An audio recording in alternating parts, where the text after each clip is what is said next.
vous avez présentés ici. Quelques concepts, quand même, de limitation intéressants. C'est-à-dire que les universitaires ne ont pas cette capacité de transmettre tout le savoir à 100% et à tout le monde. Je crois que les robots peuvent résoudre peut-être ce problème avec l'imitation spontanée. De créer un espace interorganisationnel, à travers une formation intégrée, la proximité entreprise-université, ici, avec le programme, peut-être qu'il faut écouter l'entreprise professionnelle, même dans le programme, et puis ces programmes qui peuvent avoir un lien avec le niveau macro, micro, ISO, aussi économique. Et ne laissant pas peut-être le marché résoudre tous les problèmes liés à l'offre de certaines qualifications. Donc la régulation est importante de ce point de vue. On peut prendre des questions. On a 5 minutes normalement. Oui. J'ai deux remarques en ce qui concerne l'école. Première des choses, qu'est-ce qu'elle va donner l'école? L'université, si au sein de l'école ou au sein de l'université, on continue à adopter des méthodes de gestion et d'organisation qui relèvent de la conception traditionnelle.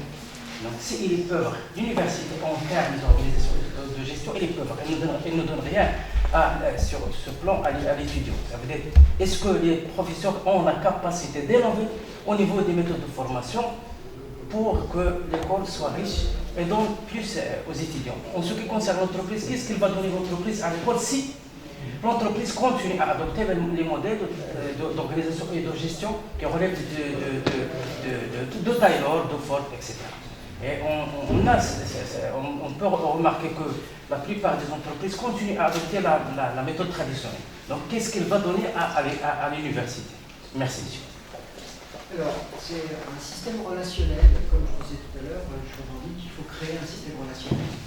Et nous, ça dure depuis 50 ans, que ce soit du côté de ce que j'ai fait avec Iséor, que ce soit du côté des IUT. Ça, à peu près 50 ans qu'on y travaille. Rattraper 50 ans en l'espace de 6 mois, et puis j'ai pas de recette de cuisine à vous proposer. Moi, je vais vous dire, au Maroc, c'est vous les experts, c'est pas moi. Donc, ce qu'il faut, c'est qu'on essaye de comprendre les... Il faut chercher des zones de contact. Il faut aller au contact. Il ne faut pas avoir peur du contact. Il faut aller au contact en permanence.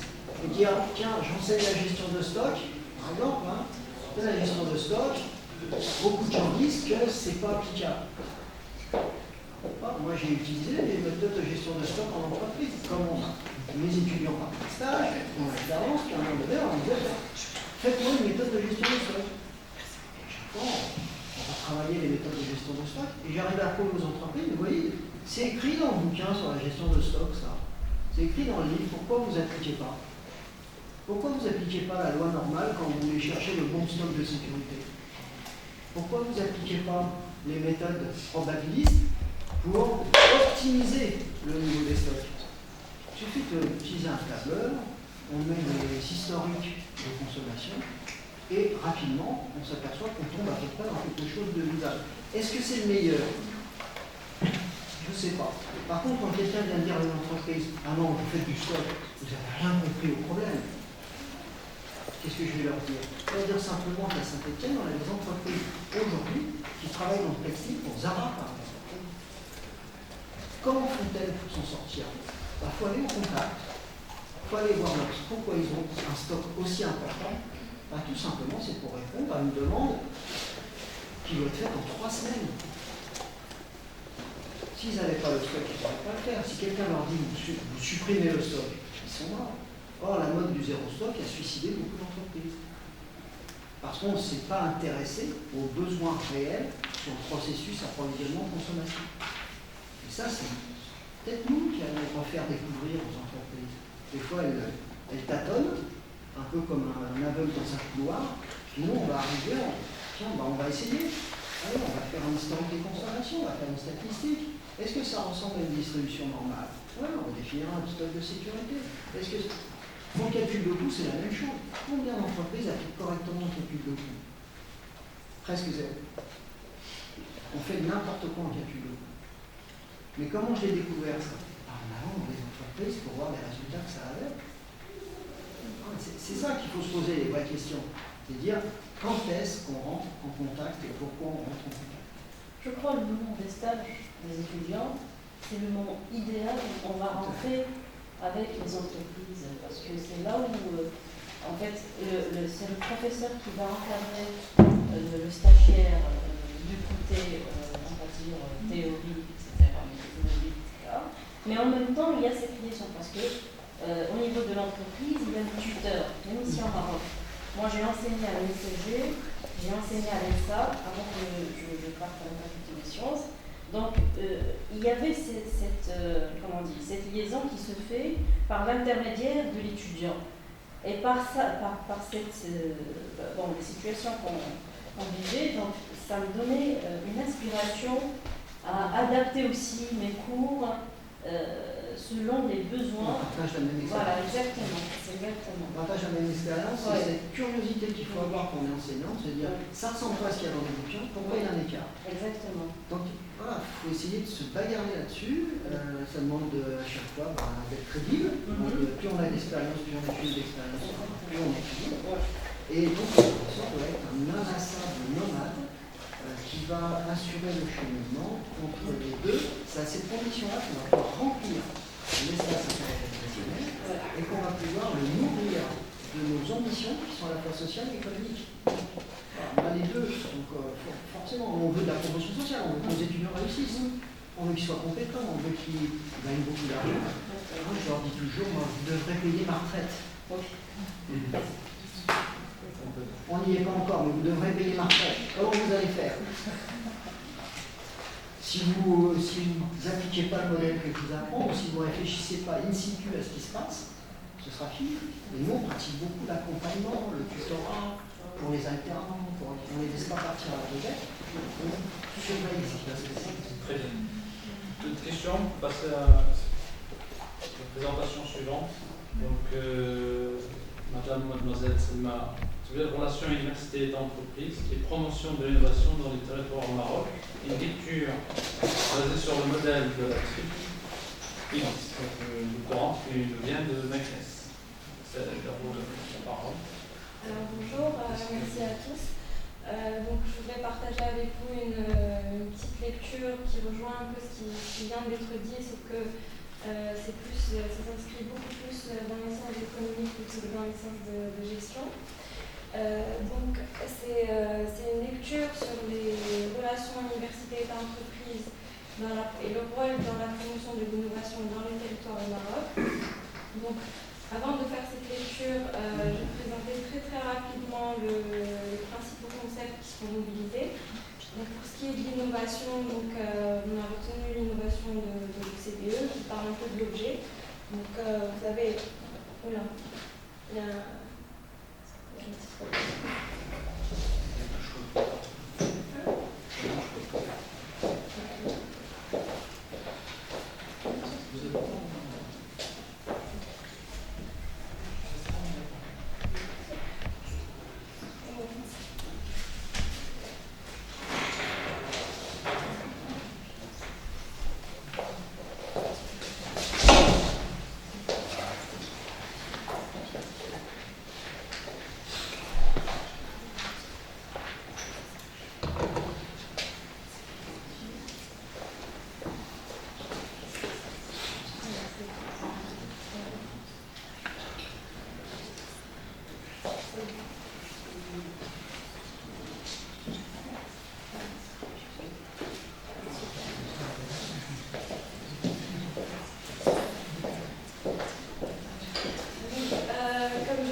une petite présentation des principaux concepts qui seront mobilisés.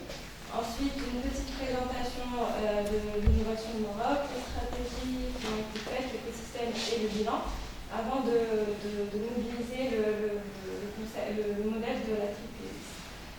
Donc, la notion d'innovation est ici comprise, comme l'a défini l'OCDE, en tant qu'objet, c'est la mise en œuvre d'un produit ou d'un procédé nouveau ou sensiblement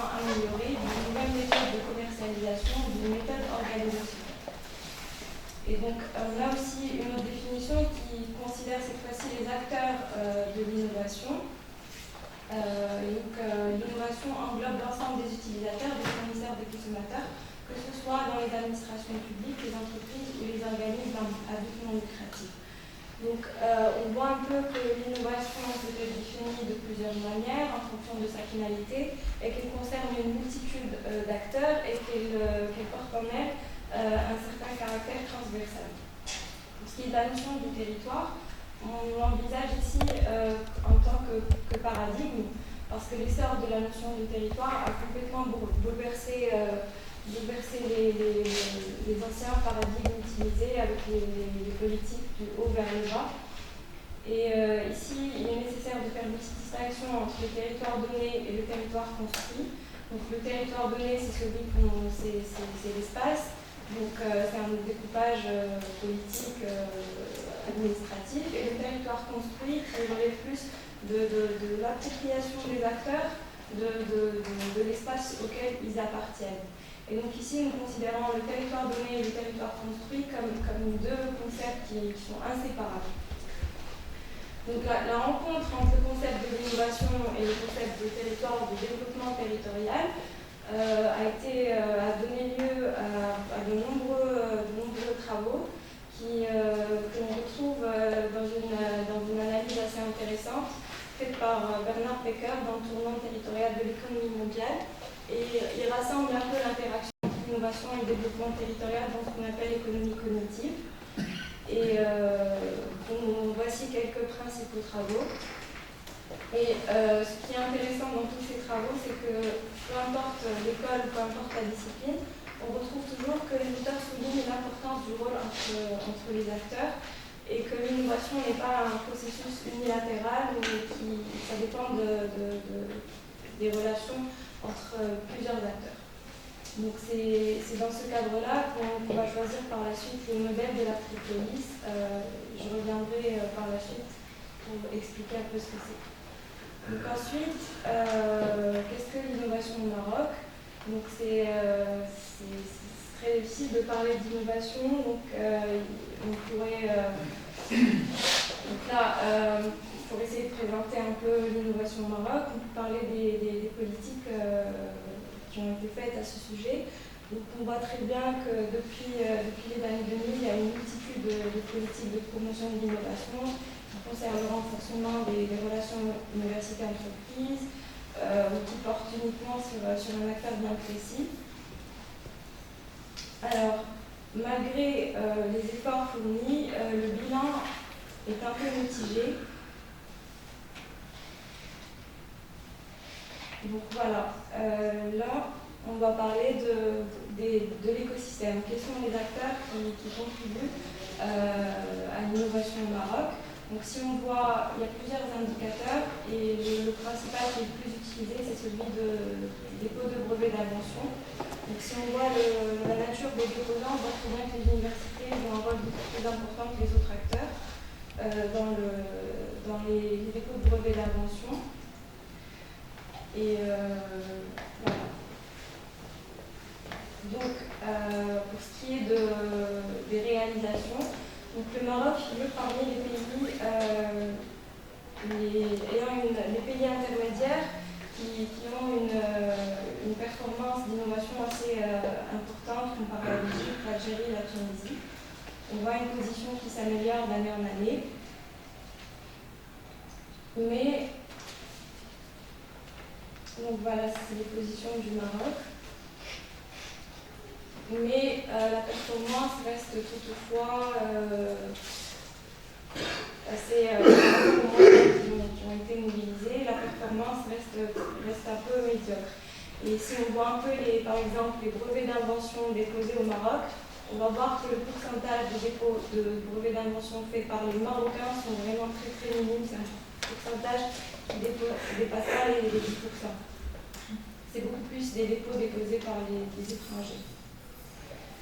Donc au niveau territorial, je ne sais pas si vous voyez la carte, mais c'est une carte qui résume un peu les indicateurs d'innovation, donc avec les publications scientifiques.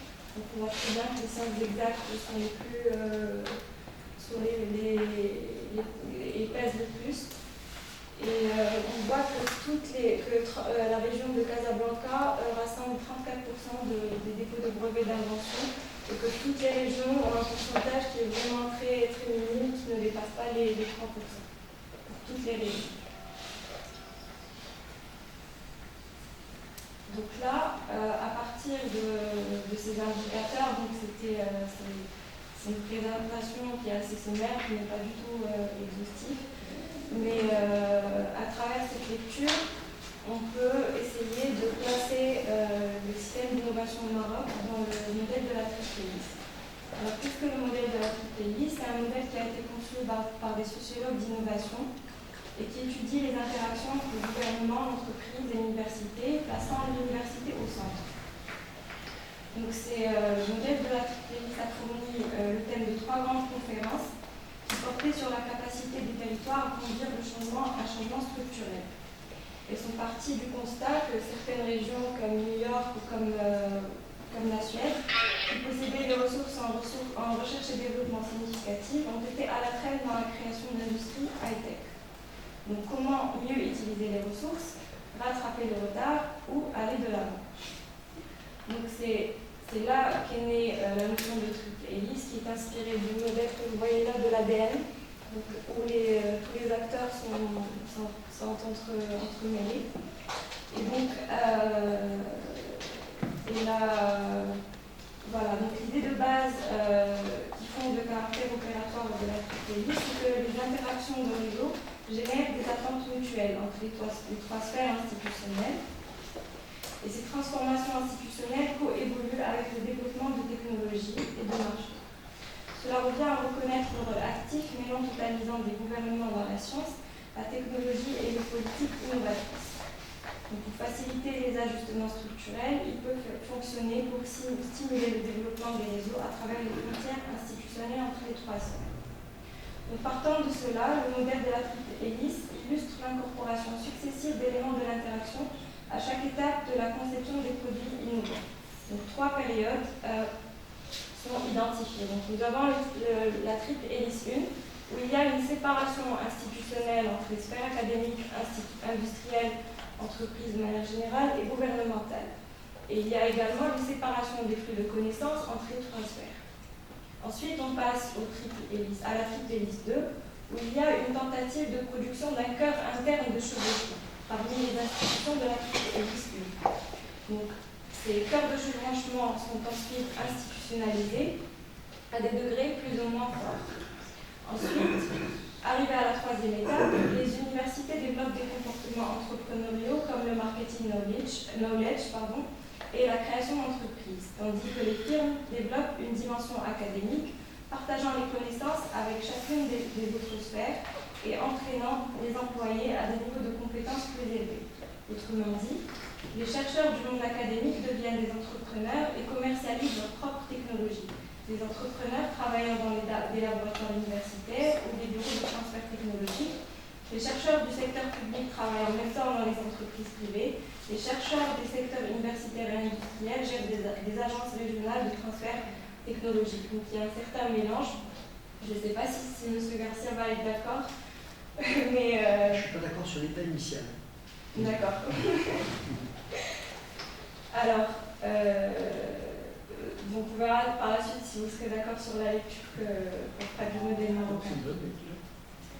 Donc, quand on voit un peu le bilan d'innovation au Maroc, on peut dire, donc ça c'est une propre lecture, après on pourra voir si vous êtes d'accord, mais à travers les indicateurs qu'il y a, on peut considérer que l'innovation au Maroc se trouve dans une transition entre la triple hélice 1 et la triple hélice 2. La triple hélice 1, c'est quand on parle des laboratoires de recherche universitaires qui sont centrés sur eux-mêmes, qui font de la recherche sur des sujets de la recherche fondamentale. Et on tend vers la triple hélice 2 lorsqu'on parle par exemple des cités d'innovation qui ont été créées, lorsqu'on parle des centres d'excellence, ou des plateformes universitaires, exactement, qui ont été créées. Et donc on n'arrive toujours pas à aller vers la triple hélice 3, où il existe où les cœurs de chevauchement sont là et où les rôles de chaque acteur s'entremêlent. On peut parler par exemple, il y a des exceptions qui existent au Maroc et qui peuvent confirmer que la triple hélice 3 est une réalité que le Maroc peut réaliser.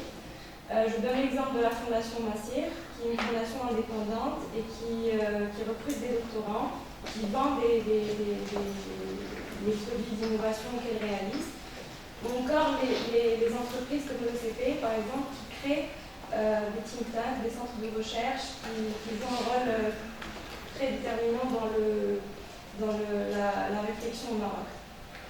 Donc, à travers ces exemples, on peut se poser plusieurs questions. Par exemple, est-ce que on voit que les moyens jouent un rôle très important. Lorsqu'on parle de l'ECP, c'est un cas exceptionnel, c'est pas les 90% des PME qui représentent le tissu productif au Maroc. Donc, à partir de... J'ai conclu. Donc, à partir de cette lecture, le modèle de la triple hélice permet de donner quelques pistes pour essayer de faciliter la transition vers la triple hélice 3. Donc, premièrement, faire de la proximité géographique un levier de proximité organisationnelle. Le territoire peut être un facteur de promotion de l'innovation si le fait de considérer la proximité géographique comme un moyen de favoriser les rendements de l'université, les rendements de l'entreprise. Et donc c'est vraiment un travail qui doit être fait au niveau de la mentalité, de la gestion, de la gouvernance des institutions. Surtout que, d'ailleurs, c'est une idée phare du modèle de la triple hélice, c'est la continuité historique. Et les relations université et entreprise au Maroc sont le fruit d'une longue tradition au Maroc qui est caractérisée par le centralisme et où le territoire n'est pas encore considéré comme un enjeu dans les politiques publiques de développement. Donc, deuxièmement, le modèle de la triple hélice appelle à considérer la professionnalisation ou la spécialisation et le fondamentalisme non comme des termes antagonistes et qui peuvent faire un sujet de guerre entre les mondes universitaires et d'entreprise, mais plutôt comme dans une boucle dialectique, c'est-à-dire qu'ils sont complémentaires. On ne peut pas faire de théorie sans pratique et inversement. Donc, il faut réfléchir, comme vous avez dit, en essayant d'allier les deux. Donc, enfin, la notion d'autonomie est très très importante dans la mesure où elle permet à l'université d'aller chercher de nouveaux moyens de financement, de nouveaux partenariats. Donc c'est vrai que l'autonomie a été une des phares de la réforme de l'université en 2000, mais elle est très très limitée, et surtout au niveau financier, et même au niveau pédagogique, l'université n'a pas une certaine liberté. Mais la notion d'autonomie est une problématique double et ne concerne pas spécialement l'université en tant qu'institution, mais surtout les laboratoires de recherche qui vivent une double autonomie qui est assez... et voilà, donc je finis cette note d'autonomie. Merci.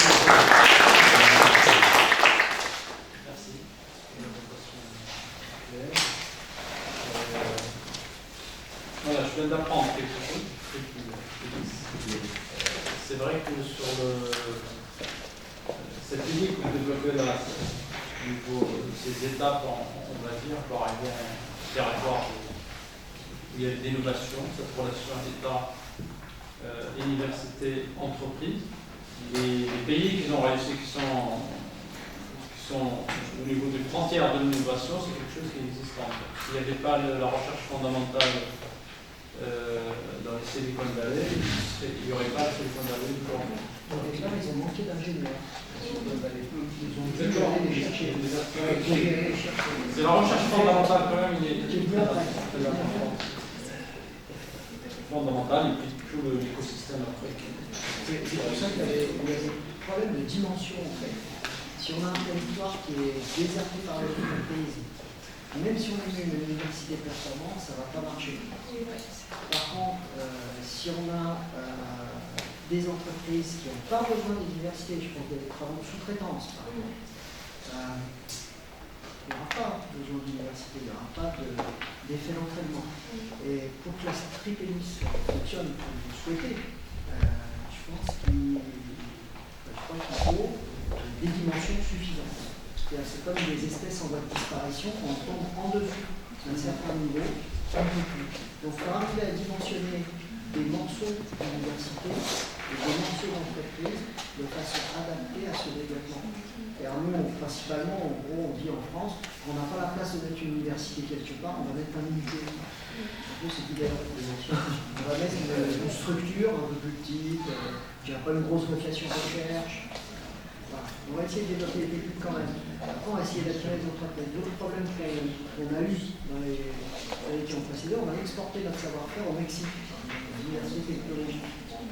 Et les Mexicains nous ont dépassés parce que dès qu'ils ont développé leur université technologique, ils sont mis à créer des entreprises dans l'université. À cette époque, on disait ça dans l'université, on nous disait vous n'êtes pas moi, vous ne pouvez pas. Enfin, bon, maintenant, on a des incubateurs, donc ça a évolué. Absolument, surtout dans les territoires en difficulté de dimensionnement entreprise-université, il faut laisser une très large place à l'initiative, à la créativité. C'est pour ça que je ne suis pas tout à fait d'accord avec le modèle de développement presque, on va dire, un développement organisé à partir de zéro. Non, il y a toujours quelque chose. Il suffit de fouiller. Il y a toujours quelque chose. Et souvent, on est à la remorque. Alors, c'est l'analyse que je prends. Il y a un chercheur américain, je ne me rappelle plus, c'est un des chairmen de l'Académie of Innovation, qui disait la chose suivante il y a 2 ans dans un congrès. Il disait qu'en gros, les États-Unis ont plus de revues, on va dire, scientifico-professionnelles. Et il me disait, mais tous les concepts qu'on explore dans les universités, c'est toujours 2 ans après qu'ils soient découverts dans l'entreprise. C'est souvent parce qu'on ne va pas fouiller suffisamment dans ce qui se passe dans les entreprises, qu'on est aujourd'hui à la remorque dans un certain nombre de domaines, où les centres de recherche, Apple, chez Huawei, sont devant les chercheurs universitaires pour un certain nombre de concepts fondamentaux. Donc il ne faut pas croire que la bataille est gagnée. Très bien. On va donner la parole à Paula, Philippe et Chamboni-Yassine. Nous allons parler pour une réingénierie des dispositifs de formation professionnelle, le partenariat public-privé. Doctorante et enseignant-chercheur. Merci beaucoup. Donc effectivement, c'est un thème de recherche sur lequel on travaille très bien, que j'avais fait, sur le système de partenariat public-privé dans le domaine de la formation. Rapidement, ce qu'on va présenter va permettre un petit peu de faire un petit diagnostic de l'existant et de se poser la question par la suite, est-ce que le PPP, le partenariat public-privé, peut apporter peut-être un élément de réponse à la situation actuelle. Rapidement, quelques chiffres, on ne pas tarder. Lorsqu'on parle de dispositifs de formation professionnelle, 3 grandes catégories reviennent. Il y a l'OFPPT, la machine, l'usine à fournir. Il y a le secteur privé.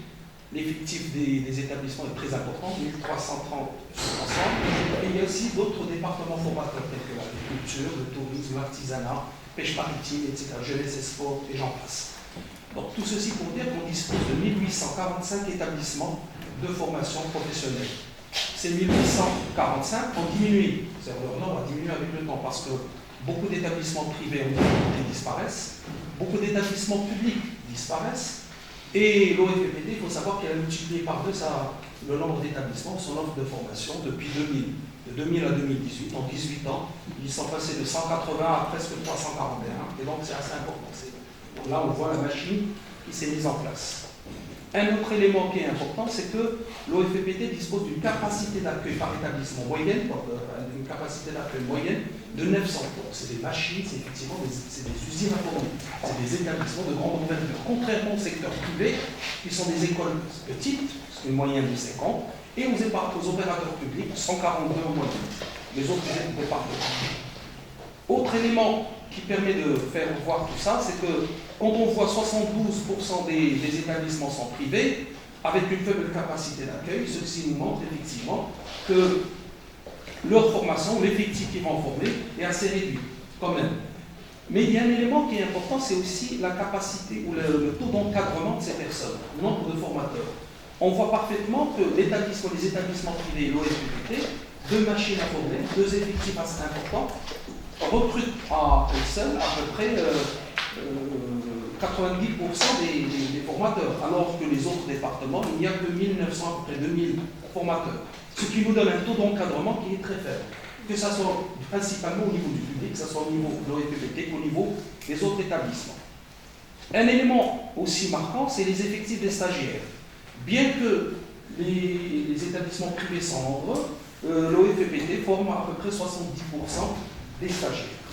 Dernier élément, les inscrits par niveau nous interpellent parce qu'effectivement 34% des inscrits sont au niveau TS, technicien spécialisé, c'est-à-dire c'est des gens qui ont le bac et qui préfèrent s'orienter vers une orientation professionnelle. Et donc la professionnalisation devient un élément favorable à l'insertion professionnelle. Un élément qui est important et qui est général parce qu'on va axer notre attention, l'objectif est d'axer notre attention sur les établissements des départements formateurs, artisanat, agriculture, pêche maritime, tourisme, etc. Un constat flagrant, c'est que, la première chose, il y a une faible attractivité. C'est-à-dire que les gens ne veulent pas s'orienter, préfèrent s'orienter pour l'OFPPT. Il y a des raisons qui poussent cela, ou qui démontrent cela, ou qui l'expliquent. Pendant la formation, il y a une forte déperdition. Les gens abandonnent. Les gens ne terminent pas. Peut-être c'est un manque de moyens ou manque d'ouverture sur l'environnement, perspective d'évolution, etc. Et enfin, après la formation, on constate un manque de qualification professionnelle et par la suite une faible insertion sur le marché du travail. Tout ceci peut être dû à plusieurs raisons. Première chose, équipement, infrastructure, ressources humaines. Donc tout ce qui a été mis au niveau de ces établissements, des fois n'est pas en adéquation avec les besoins de formation. Ressources financières, organisation pédagogique, gestion administrative. Tout ceci est dû à une réglementation qui est assez rigide et qui prive ces établissements effectivement de leur autonomie ou de leur liberté d'action. La question qui se pose, c'est comment on peut apporter les modifications nécessaires, que ce soit au niveau réglementaire, organisationnel et managériel, pour pouvoir apporter une meilleure solution ou une meilleure qualité de formation, permettant une meilleure insertion professionnelle. Nous, on s'est posé la question, on s'est dit peut-être que le fait d'opter pour le partenariat public-privé, en d'autres termes, impliquer le privé dans la gestion du public ou du service public, peut apporter un élément de réponse. C'est là que Khawla va intervenir pour nous parler un petit peu de notre problématique qui est que pourrait apporter le PPP, le partenariat public-privé, à la performance des établissements de formation professionnelle. On va commencer par une définition d'abord de ce partenariat, pour par la suite donner des exemples concrets d'établissements où on a installé ce partenariat pour pouvoir réfléchir un peu sur leur impact.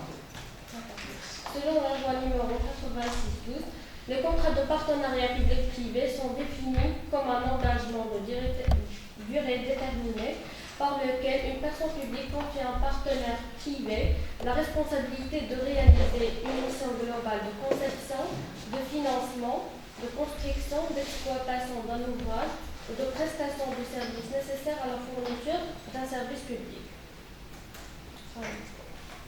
Afin de comprendre les spécificités des contrats de partenariat public-privé, nous allons citer les différents types existants. Il y a les contrats de service, contrats de gestion, de concession, contrats de partenariat sur financement public, les partenariats institutionnels développés sous la forme de sociétés à participation financière publique minoritaire. Alors, notre travail vise à approfondir sous un angle méthodologique et pratique les principes de la cogestion d'un établissement qui appartient à l'État. Alors, dans le cadre de notre travail, nous allons adopter la définition suivante. Le terme partenariat public-privé fait référence à tout accord par lequel le secteur privé accepte une partie de la responsabilité du secteur public, étant donné qu'il s'agit d'un mode de gouvernance axé et basé sur l'expérience et sur l'expertise du secteur privé en matière de pilotage et d'amélioration des performances. Bon, le partenariat public-privé apparaît dans une dynamique de crise de la commande publique. Ce dernier a été implanté en 1992, initialement dans le Royaume-Uni, le Canada, l'Australie, l'Espagne et le Portugal, et plus récemment en Amérique latine, en Asie, en Afrique et aux États-Unis. Alors ces nouveaux partenariats publics-privés font partie des principes de nouveau management public publiés par les organisations financières internationales.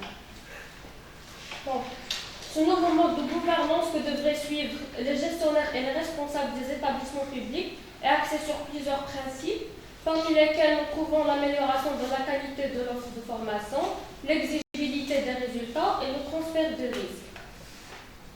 Concernant les avantages, on trouve l'assurance des prestations de services, d'infrastructures économiques et sociales et meilleure réalisation des objectifs, de garantir la disponibilité, la performance et la qualité des services, de bénéficier des capacités d'innovation du secteur privé pour réaliser un projet public, d'assurer un partage équitable des responsabilités et des risques entre tous les contractants, de créer une dynamique économique et de renforcer le lien entre l'État et les acteurs privés. Alors, la conciliation ou bien la collaboration entre un secteur public performant et un secteur privé innovant va nous offrir une performance managériale des organisations publiques. Quant à la bonne gouvernance, cette dernière est considérée comme l'ensemble des bonnes pratiques exercées dans la gestion d'une organisation. Donc, lorsqu'on parle de la bonne gouvernance, nous devons l'associer avec les principes de transparence, d'équité, d'efficience et la responsabilité.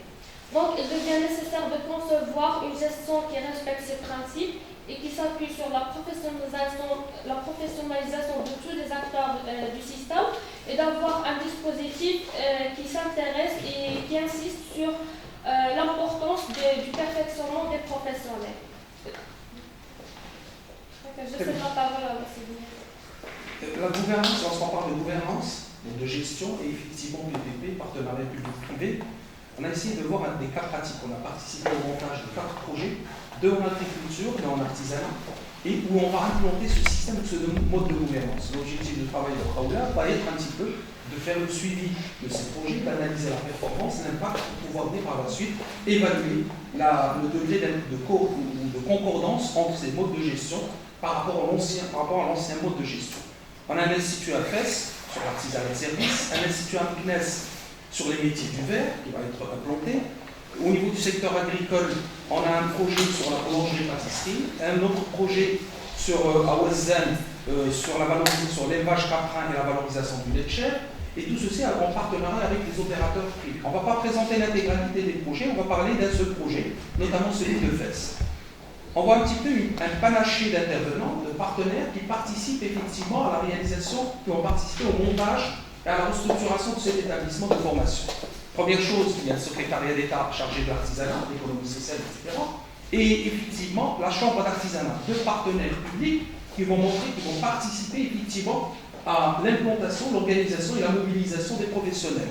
On a la wilaya, le conseil régional et le conseil communal en tant que garant de la pérennité au niveau des financements, au niveau de l'infrastructure, mise à jour, sécurité, etc. On a l'Agence nationale pour la promotion de l'emploi, la délégation régionale de la formation et l'OFPPT, effectivement par rapport à la formation, le complément de formation, l'entrepreneuriat et l'insertion professionnelle. Partenaire privé, partenaire principal, c'est la Fédération des entreprises d'artisanat. Fédération des entreprises d'artisanat, Fédération régionale des associations des métiers du service, la Fondation et un cabinet spécialisé en ingénierie des dispositifs. Des partenaires privés qui permettent effectivement d'apporter leur savoir-faire managériel, leurs besoins, formulation des besoins, adaptation des programmes, etc. Le mode de gouvernance qui a été adopté, effectivement, va être axé sur une approche client. On n'est plus dans la prestation de services publics où on parle à des administrés, mais au contraire, on va parler à des clients, donc il faudrait analyser leurs besoins et adapter l'offre par rapport à leurs besoins. Un mode de financement qui est logique, s'il n'y a plus que des subventions de l'État, il y a une logique ressources. Il faudrait chercher, vendre des services, et il faudrait donc diversifier l'offre de l'établissement. Une relation plus ouverte sur l'entreprise à travers le système d'alternance, et une gestion des ressources humaines efficace et pertinente. Enfin, lorsqu'on parle d'offres de formation, on ne parle plus d'offres de formation, mais on va parler d'offres de services qui va être diversifiée, formation initiale, continue, etc. Lorsqu'on parle de formation, le choix de l'alternance a été mis en place pour la simple raison que le résidentiel dans les métiers de l'artisanat pénalise un petit peu, compte tenu des moyens dont disposent les établissements, ateliers, technologies, etc. Il est plus simple d'alterner entre formation professionnelle sur le terrain et formation académique au niveau des centres de formation. Tout ceci se passe en se basant bien sûr sur une analyse pertinente des besoins des professionnels grâce au partenariat avec la Fédération des entreprises et la Fédération des services. Et enfin, une formation continue qui est importante. Cette formation continue est indispensable pour la simple raison qu'elle va permettre une meilleure ouverture de l'établissement sur les entreprises. Je ne peux former au niveau initial de manière efficace que si je côtoie tout le temps les professionnels du milieu de travail. Et donc la formation continue devient un pilier important de l'adaptation des compétences des formateurs pour améliorer la formation au niveau initial. Et bien sûr, il ne faut pas se limiter à la formation continue. D'autres variables, telles que le conseil aux entreprises, devraient être développées. Parmi les éléments qui vont être mis en place, c'est d'abord la validation des acquis d'expérience. La loi est en train d'être votée. Le décret d'application va avoir le jour. Et donc, automatiquement, ça serait une bonne chose de valider, sachant que dans le secteur de l'artisanat, la formation par accompagnonnage a été mise en place. Et donc, automatiquement, il va permettre effectivement de valoriser les compétences des gens et de pouvoir les transformer en maîtres d'apprentissage pour qu'ils puissent encadrer les stagiaires de l'entreprise lorsqu'ils sont en alternance. Et enfin, une partie commercialisation des produits. À l'heure actuelle, la lourdeur de la gestion administrative fait en sorte que les gens, lorsqu'ils produisent, ou les stagiaires, lorsqu'ils produisent en atelier des produits, ils ne peuvent pas les commercialiser. Et là, avec la facilité et l'autonomie financière au niveau de la gestion de ces établissements, il se peut que ces produits soient commercialisés dans la limite d'un pourcentage bien précis. Enfin, on peut dire que le partenariat public-privé permet une meilleure souplesse de la gestion, une meilleure autonomie, plus d'autonomie dans le pilotage administratif, financier, pédagogique, etc., et qui va permettre de mettre en place un système d'évaluation et d'adaptation progressive de l'offre de formation en fonction des besoins de l'entreprise. Et on vous remercie. Merci pour les temps. Tout de suite, on peut ouvrir encore, on a quand même dépassé le temps, mais bon, on avait commencé tard. On prend 5 minutes de questions, débat. Ça peut porter aussi sur les premières présentations. Des questions, des étudiants? Non. Je voudrais intervenir sur l'aspect formation, en particulier des artisans, dans tout un tas de domaines. C'est vrai qu'on remarque que là, souvent, l'université, lui, c'est pas mon travail. C'est très rare qu'on intervienne sur le secteur de l'artisanat ou des transitions qui sont, on va dire, sous-qualifiées en général au regard de l'université, au regard de la restauration, l'agriculture, alors tout un tas de domaines comme ça qui sont désertés par le système universitaire. Et en fait, on a des entreprises en grosse souffrance avec des taux de défaillance extrêmement élevés. Et là, il faut proposer des systèmes de gestion qui soient adaptés parce que chez l'entreprise, il est incompétent. Il est compétent pour le produit, quelquefois il est compétent pour les clients, mais il n'est pas compétent sur le processus de rationalisation de la gestion. Il a beaucoup de mal à savoir jusqu'où il peut aller, et on le voit souvent quand ces entreprises grossissent. C'est-à-dire qu'on commence à avoir des salariés, soit les dirigeants managers, perqués, et c'est plus pour refuser, mais il faut accepter.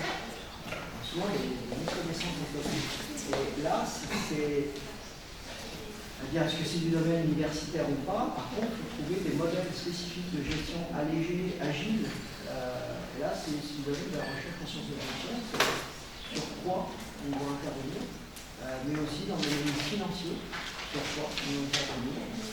Souvent, les besoins en grossissant extrêmement élevés, les besoins en roulement en particulier, que les chefs d'entreprise ne les voient pas. Ils ne les identifient pas, ils identifient comme il n'y a plus d'argent à la banque, et là, souvent, c'est le métier de banque qui présente une seule solution via la C'est important parce qu'au départ, lorsqu'on parlait du ministère de l'Artisanat, pour eux, ce qui les intéressait, c'est les mono-artisans, l'artisan individuel. Ça rentrait dans un système de formation, de mise en place d'un dispositif de formation adapté à l'individu. Maintenant, dans le cadre de ce partenariat, on travaille avec la Fédération des entreprises artisanales. Et donc, ce sont des entreprises structurées, membres de la CGM, et donc automatiquement, leurs besoins changent. On n'a plus besoin d'un ouvrier qui va travailler, un ouvrier qualifié. Oui, on en a besoin, mais pas seulement. On a besoin de personnes dans l'encadrement intermédiaire, des gens qui vont manager des équipes, qui sont dans l'ingénierie de développement des produits, design, conception, etc. Et donc les besoins ont changé parce qu'on a changé de structure. Donc systématiquement, les besoins de formation, l'offre de formation doit s'adapter. Et effectivement, grâce à la mise en place d'un système de dispositif ou un dispositif qui forme des techniciens spécialisés, qui permettra de fournir en licence professionnelle un ensemble d'inscriptions possibles ou de candidats possibles pour basculer vers le management organisationnel, etc., à un niveau plus élevé. C'est une possibilité d'ouverture intéressante. Merci, confrère Maureen. Vous pouvez parler sur un point. Peut-être c'est qui rentre dans le contexte de l'intégration, les jobs part-time, à mi-temps, pour les étudiants. Peut-être ça ne coûte pas cher pour l'entreprise et pour l'étudiant, c'est uniquement son agent de touche, mais c'est un moyen vraiment efficace dans l'intégration de l'étudiant dans le marché du travail avant de... Et c'est faisable, et ça ne coûte pas. C'est pas coûteux ici. Donc c'est par rapport à ça. Bon, moi, une petite remarque, Yacine, sur c'était des départements avant qui faisaient cette formation. Qui vont toujours participer dans le cadre du partenariat. Au niveau des coûts, c'était payant avant? Non, c'est toujours gratuit. Et même avec avec un partenariat, c'est toujours gratuit. Ça va rester toujours. Ça va toujours. Parce que l'établissement va développer une offre de formation diversifiée, formation continue, conseil aux entreprises, validation des acquis, et qui sont payants, qui vont vers. C'est pour ça qu'on parle de logique ressources. S'il y a des produits, après, ils seront valorisés. Qui sont commercialisés, qui vont être vendus pour générer des fonds afin que la formation initiale soit toujours gratuite. Parce que sur le plan de la littérature, ici, vous avez deux concepts que vous avez utilisés, la gouvernance, le new management public.